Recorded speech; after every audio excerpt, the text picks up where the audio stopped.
ठीक है फ्रेंड्स। तो जयशंकर प्रसाद के नाटक का प्रथम अंक हमने पढ़ लिया, यानी पार्ट 1 या भाग 1 हमने पढ़ लिया था। ठीक है फ्रेंड्स। और ध्रुव स्वामिनी नाटक का आज हम पार्ट 2 पढ़ने वाले हैं। ठीक है फ्रेंड्स। तो एक दुर्ग के भीतर सुनहले काम वाले खंभों पर एक दालान, बीच में छोटी छोटी सी सीढ़ियाँ, उसी के सामने कश्मीरी खुदाई का सुंदर लकड़ी का सिंहासन, बीच के 2 खंभे खुले हुए हैं, उनके दोनों ओर मोटे मोटे चित्र बने हुए तिब्बती ढंग से रेशमी पर्दे पड़े हैं।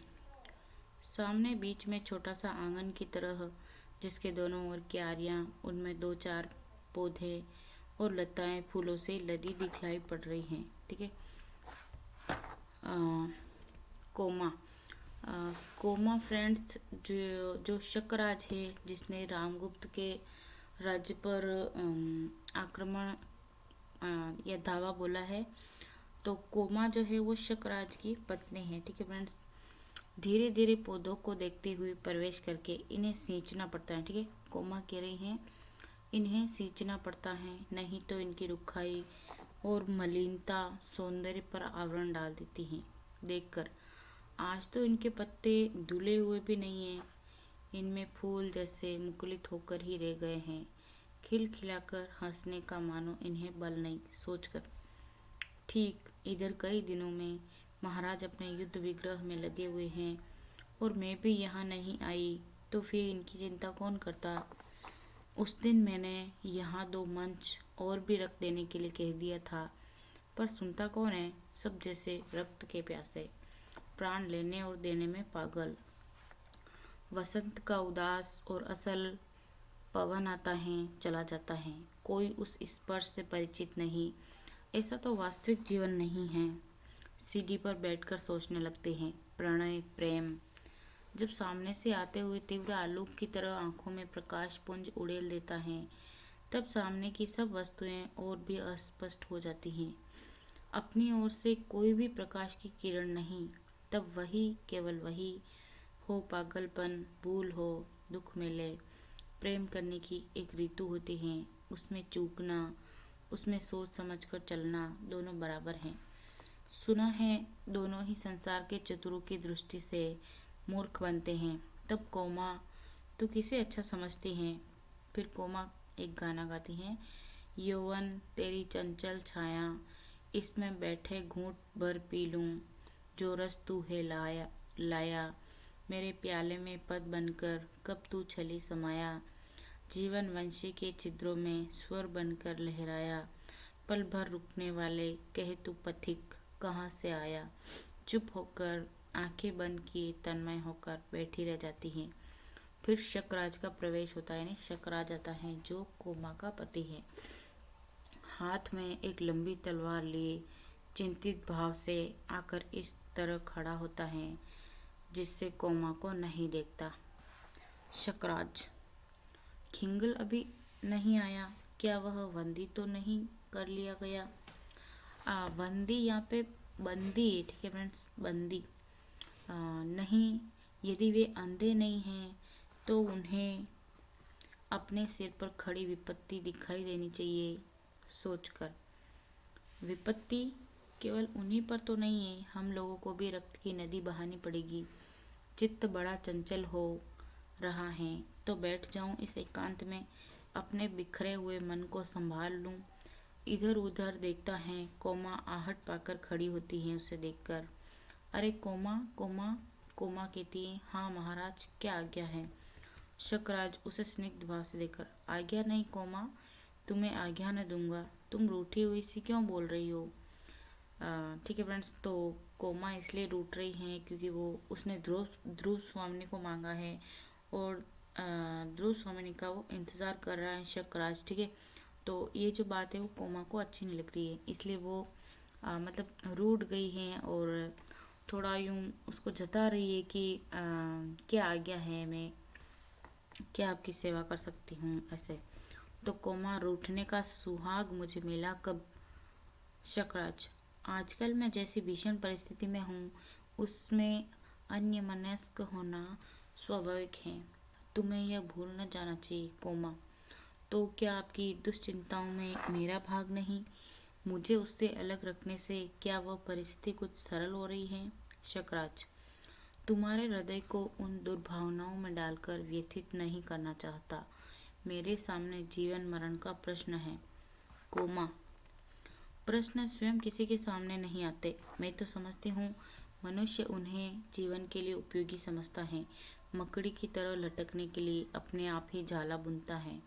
जीवन का प्राथमिक प्रसन्न उल्लास मनुष्य के भविष्य में मंगल और सौभाग्य को आमंत्रित करता है। उससे उदासीन न होना चाहिए महाराज। शकराज कहता है, सौभाग्य और दुर्भाग्य मनुष्य की दुर्बलता के नाम है। मैं तो पुरुषार्थ को ही सबका नियामक समझता हूँ। पुरुषार्थ ही सौभाग्य को खींच लाता है।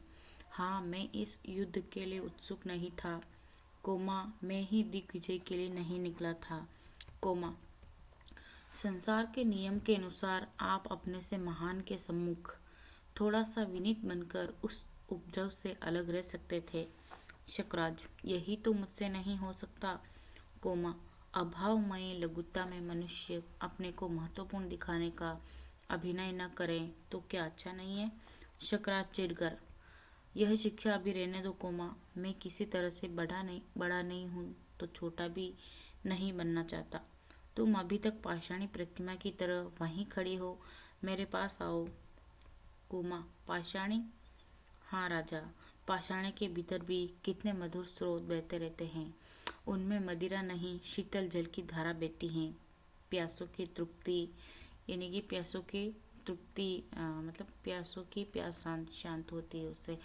तो शकराज, किंतु मुझे तो इस समय स्फूर्ति के लिए एक प्याला मदिरा ही चाहिए।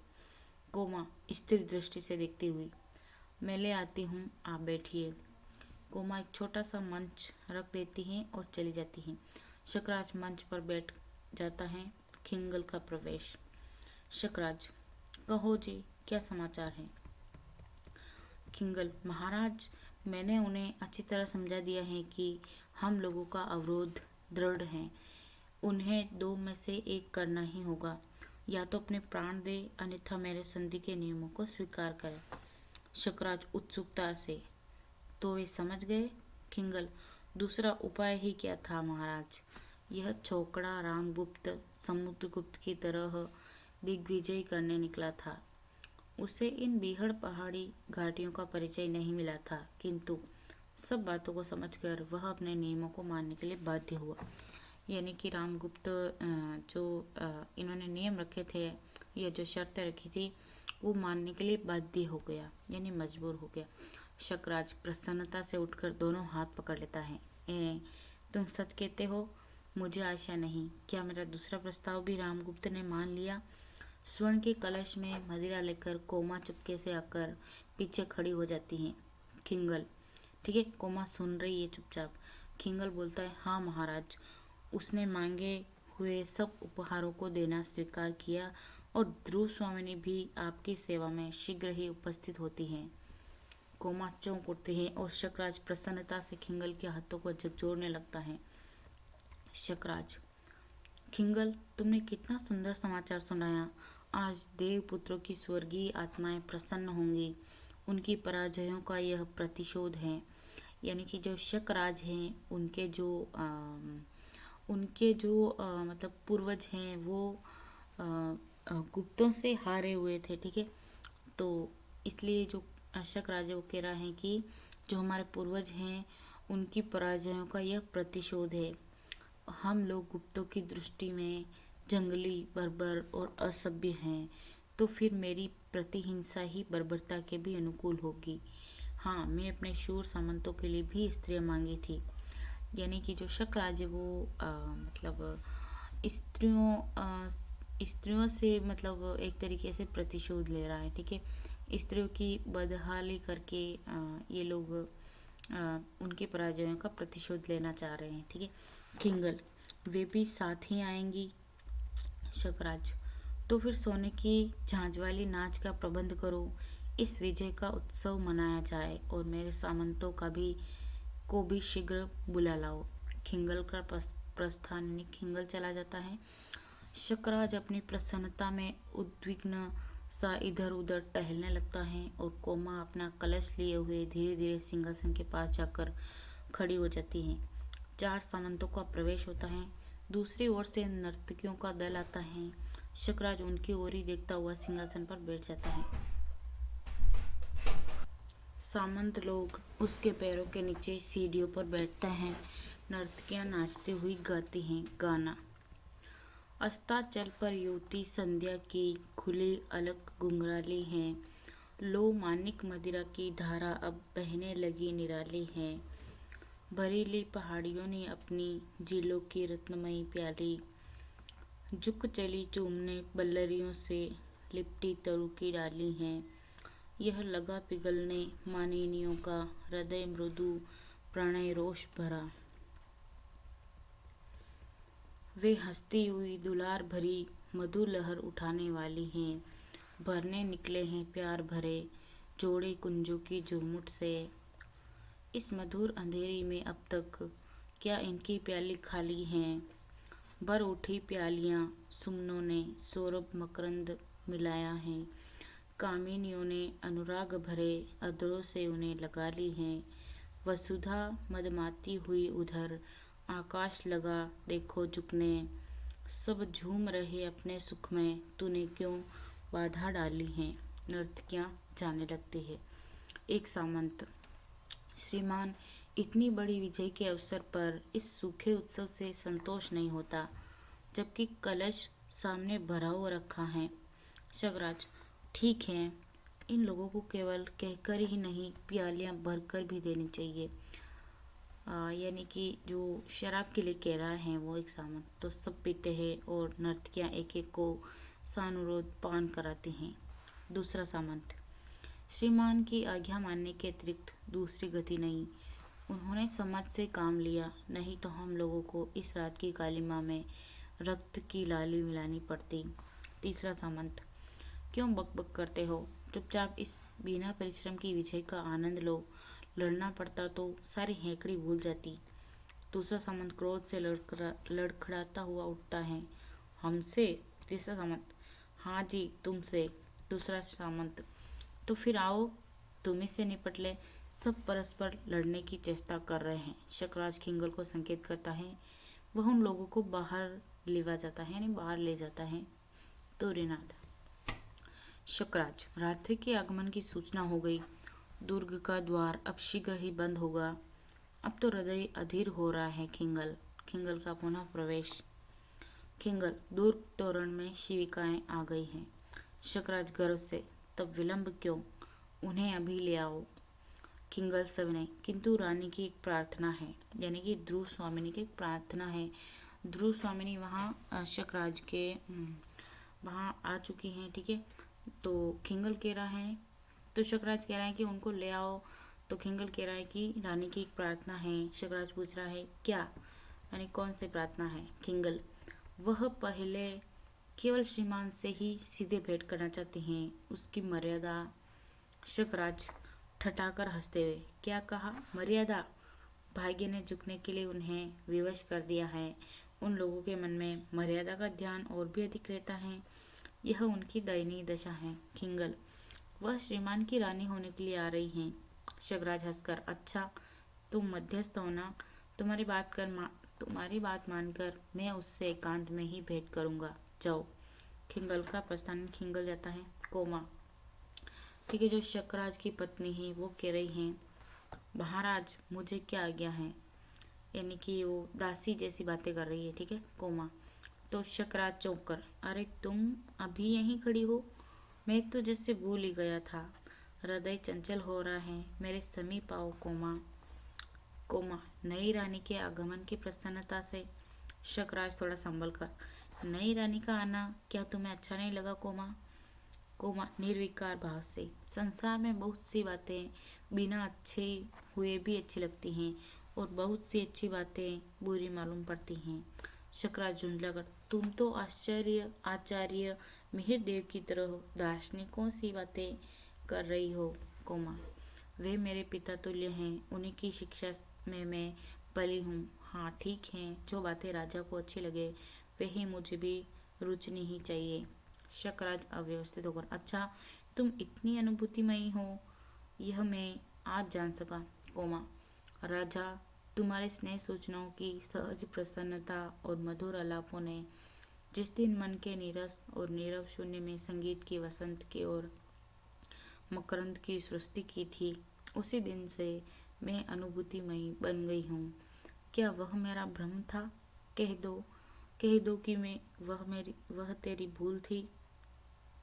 उत्तेजित कोमा सिर उठाकर राजा से आंख मिलाती हैं। शकराज संकोच से, नहीं कोमा, वह भ्रम नहीं था, मैं सचमुच तुम्हें प्यार करता हूँ। कोमा उसी तरह, तब भी यह बात? शकराज सशंक, कौन सी बात? कोमा, वही जो आज होने जा रही है।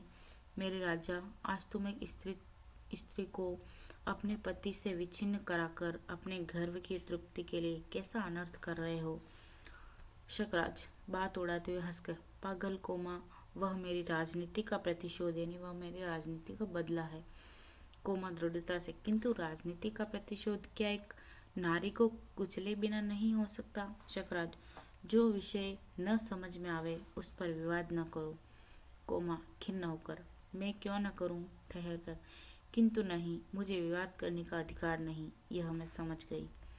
वह दुखी होकर जाना चाहती हैं, किंतु दूसरी ओर से मिहिर देव का प्रवेश होता है। ठीक है, जो कोमा अपने पिता तुल्य समझते हैं मिहिर देव को। शकराज संभ्रम से खड़ा होकर, धर्म पूज्य, मैं वंदना करता हूँ। मिहिर देव, कल्याण हो। कोमा के सिर पर हाथ रखकर, बेटी, मैं तो तुमको ही देखने चला आया, तू उदास क्यों है? शकराज की ओर मूक दृष्टि से देखने लगता है। शकराज, आचार्य रामगुप्त का दर्प दलन करने के लिए मैंने ध्रुव स्वामिनी को उपहार में भेजने की आज्ञा उसे दी थी। आज रामगुप्त की रानी मेरे दुर्ग में आई हैं, कोमा को इसमें आपत्ति है। मिहिरदेव गंभीरता से, ऐसे काम में तो आपत्ति होनी ही चाहिए राजा। स्त्री का सम्मान नष्ट करके तुम जो भयानक अपराध करोगे उसका फल क्या अच्छा होगा? और भी यह अपनी भावी पत्नी के प्रति तुम्हारा अत्याचार होगा। शकराज शुभ से, भावी पत्नी? मिहिरदेव, अरे क्या तुम इस क्षणिक सफलता से प्रमत्त हो जाओगे? क्या तुमने अपने आचार्य की प्रतिपालिता कुमारी के साथ स्नेह का संबंध नहीं स्थापित किया है? क्या इसमें भी संदेह है राजा? राजा, स्त्रियों का स्नेह विश्वास भंग कर देना कोमल तंतु को तोड़ने से भी सहज है, परंतु सावधान होकर उसके परिणामों को भी सोच लो।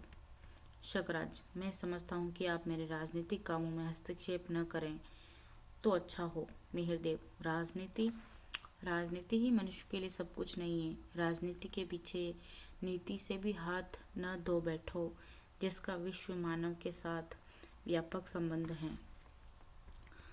राजनीति की साधारण छलनाओं से सफलता प्राप्त करके क्षण भर के लिए तुम अपने को चतुर समझने की भूल कर सकते हो, परंतु इस भीषण संसार में एक प्रेम करने वाले हृदय को खो देना सबसे बड़ी हानि है। शकराज, दो प्यार करने वाले हृदयों के बीच में स्वर्गीय ज्योति का निवास है।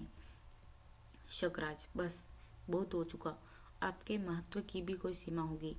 अब आप यहाँ से नहीं जाते हैं तो मैं ही चला जाता हूँ। ठीक है, शकराज चला जाता है। मिहिर देव, चल कोमा, हम लोगों को लताओं, वृक्षों और चट्टानों से छाया और सहानुभूति मिलेगी। इस दुर्ग से बाहर चले, यानी कि जो मिहिर देव है वो कोमा को ले जाने की बात कर रहे हैं। ठीक है, कोमा गद्य कंठ से, पिताजी, खड़ी रहती है। मिहिर देव, बेटी, हृदय को संभाल, कष्ट सहन करने के लिए प्रस्तुत हो जा। प्रताड़ना में बड़ा मोह होता है, उसे छोड़ने को मन नहीं करता। कोमा, छल का बहिरंग सुंदर होता है, विनीत और आकर्षक भी, पर दुखदायी और हृदय को बेधने के लिए इस बंधन को तोड़ डाल। कोमा सकरुण, तोड़ डालो पिताजी, मैंने जिसे अपने आंसुओं से सींचा वही दुलार भरी वल्लरी मेरे आंख बंद कर चलने में मेरे ही पैरों से उलझ गई है। दे दूं एक झटका, उसकी हरी हरी पत्तियां कुचल जाए और वह छिन्न होकर धूल में लौटने लगे। न, ऐसी कठोर आज्ञा न दो पिताजी। मिहिर, मिहिर देव निश्वास लेकर आकाश को देखते हुए, यहाँ तेरी भलाई होती तो मैं चलने के लिए न कहता। हम लोग अखरोट की छाया में बैठेंगे, झरनों के किनारे दाग के कुंजों में विश्राम करेंगे।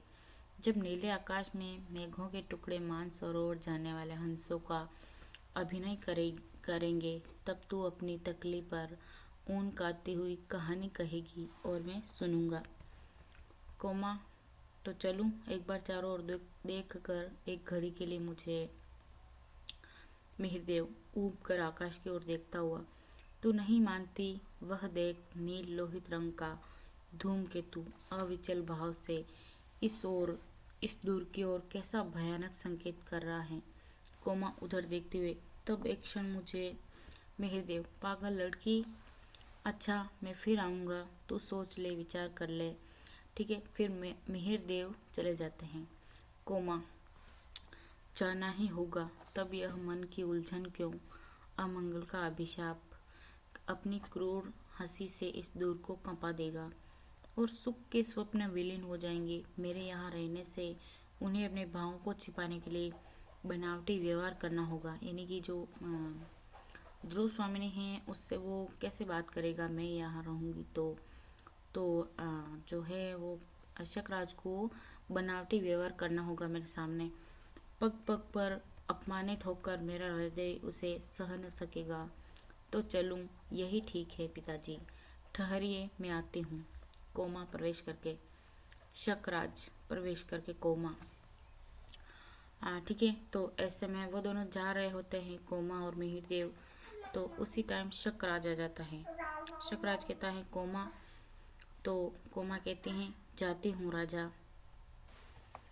शकराज भयभीत होकर उसे देखता हुआ, ओह भयावनी पूंछ वाला धूमकेतु, आकाश का उच्छृंखल पर्यटक, नक्षत्र लोक का अभिशाप। कोमा, आचार्य को बुलाओ, वे जो आदेश देंगे मैं वही करूँगा। इस अमंगल की शांति होनी चाहिए। ठीक है, जो शकराज है वो धूमकेतु से डर रहा है। ठीक है, तो कोमा, वे बहुत चिढ़ गए हैं, अब उनको प्रसन्न करना सहज नहीं है। ठीक है, वो मिहिरदेव के लिए कह रही है, वे मुझे अपने साथ लेवा जाने के लिए मेरी प्रतीक्षा करते होंगे। शकराज, कोमा पिताजी के साथ? कोमा, पिताजी के साथ। शकराज, और मेरा प्यार, मेरा स्नेह सब बुला दोगी? इस अमंगल की शांति करने के लिए आचार्य को न समझाओगी? कोमा खिन्न होकर, प्रेम का नाम न लो, वह एक पीड़ा थी जो छूट गई, उसकी कसक भी धीरे धीरे दूर हो जाएगी। राजा, मैं तुम्हें प्यार नहीं करती, मैं तो दर्प से दीप्त तुम्हारी महत्वमयी पुरुष मूर्ति की पुजारिन थी, जिसमें पृथ्वी पर अपने पैरों से खड़े रहने की दृढ़ता थी। इस स्वार्थ मलिन कलुष से भरी मूर्ति से मेरा परिचय नहीं। अपने तेज की अग्नि में जो सब कुछ भस्म कर सकता हो, उससे दृढ़ता का आकाश के नक्षत्र कुछ बना बिगाड़ नहीं सकते। तुम आशंका मात्र से दुर्बल, कंपित और भयभीत हो। शकराज, धूमकेतु को बार बार देखता हुआ भयानक, कोमा मुझे बचाओ। कोमा, जाती हूँ महाराज, पिताजी मेरी प्रतीक्षा करते होंगे। ठीक है, तो कोमा चली जाती हैं। शकराज अपने सिंहासन पर हताश होकर बैठ जाता है। प्रहरी प्रवेश करके, महाराज, ध्रुव स्वामी ने पूछा है कि एकांत हो तो आऊं? शकराज, हाँ, कह दो कि यहाँ एकांत है और देखो यहाँ दूसरा कोई न आने पावे। प्रहरी जाता है। शकराज चंचल होकर टहलने लगता है। धूमकेतु की ओर दृष्टि जाती है तो भयभीत होकर बैठ जाता है। शकराज, तो इसका कोई उपाय नहीं, न जाने क्यों मेरा हृदय घबरा रहा है। कोमा को समझा बुझा कर ले आना चाहिए सोचकर, किंतु इधर ध्रुव स्वामिनी को जो आ रही है, तो भी देखूं यदि कोमा प्रसन्न हो जाता है। स्त्री वेश में चंद्रगुप्त आगे और पीछे ध्रुव स्वामिनी स्वर्ण खचित उत्तरी में सब अंग छिपाते हुए आती है। केवल खुले हुए मुंह पर प्रसन्न चेष्टा दिखाई देती है। ठीक है फ्रेंड्स, तो जो चंद्रगुप्त और ध्रुव स्वामिनी दोनों आए हैं, तो स्त्री के वेश में आया है चंद्रगुप्त। ठीक है, और वो चंद्रगुप्त आगे है और पीछे ध्रुव स्वामिनी है। चंद्रगुप्त, तुम आज कितने प्रसन्न हो? ठीक है, ध्रुव स्वामिनी से पूछता है। तो ध्रुव स्वामी बोलते हैं, और तुम क्या नहीं, यानी कि तुम क्या प्रसन्न नहीं हो? चंद्रगुप्त, मेरे जीवन निशीथ का ध्रुव नक्षत्र इस घोर अंधकार में अपनी स्थिर उज्ज्वलता से चमक रहा है। आज महोत्सव है ना ध्रुव स्वामिनी, लौट जाओ। इस तुच्छ नारी जीवन के लिए इतने महान उत्सर्ग की आवश्यकता नहीं। चंद्रगुप्त देवी, यह तुम्हारा क्षणिक मोह है। मेरी परीक्षा न लो। मेरे शरीर ने चाहे जो रूप धारण किया हो, किंतु हृदय निश्चल है। ध्रुव स्वामिनी, अपनी कामना की वस्तु न पाकर यह आत्महत्या जैसा प्रसंग तो नहीं है। चंद्रगुप्त तीखे वचनों से मर्माहत करके भी आज कोई मुझे इस मृत्यु पक्ष से विमुख नहीं कर सकता। मैं केवल अपना कर्तव्य करूं, इसी में मुझे सुख है। ध्रुव स्वामिनी संकेत करते हैं शकराज का प्रवेश। दोनों चुप हो जाते हैं, यानी शकराज आता है तो ध्रुव स्वामिनी चंद्रगुप्त को संकेत करती हैं तो दोनों चुप हो जाते हैं। वह दोनों को चकित होकर देखता है शकराज। ठीक है, शकराज, मैं किसको रानी समझूं? रूप का ऐसा तीव्र आलोक नहीं, मैंने कभी नहीं देखा था। इसमें कौन ध्रुव स्वामिनी है? ध्रुव स्वामिनी, यह मैं आ गई हूँ। चंद्रगुप्त हंसकर, शकराज को तुम धोखा नहीं दे सकती हो। ध्रुव स्वामिनी कौन है यह एक अंधा भी बता सकता है। ध्रुव स्वामिनी, ठीक है, वो दोनों पागल बना रहे हैं चंद्रगुप्त और ध्रुव स्वामिनी शकराज को। ठीक है, ध्रुव स्वामिनी आश्चर्य से, चंद्रे तुमको क्या हो गया है? यहाँ आने पर तुम्हारी इच्छा रानी बनने की हो गई है या मुझे शकराज से बचा लेने के लिए यह तुम्हारी स्वामी भक्ति है?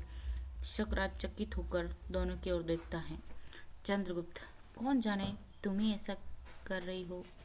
ध्रुव स्वामिनी, चंद्रे तुम मुझे दोनों ओर से नष्ट न करो। यहाँ से लौट जाने पर भी क्या मैं गुप्तकुल के अंतःपुर में रह पाऊंगी? ठीक है, तो चंद्रगुप्त है वो भी लड़की की तरह बात कर रहा है। चंद्रगुप्त, चंद्रे कहकर मुझको पुकारने से क्या तात्पर्य है?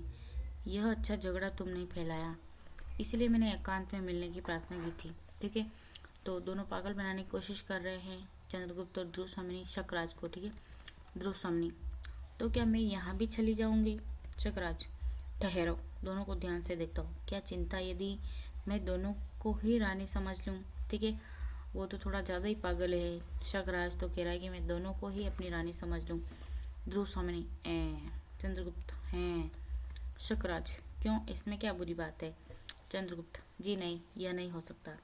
ध्रुव स्वामिनी कौन है, पहले इसका निर्णय होना चाहिए। ध्रुव स्वामिनी क्रोध से, चंद्रे मेरे भाग्य के आकाश में धूमकेतु से अपनी घाती बंद करो।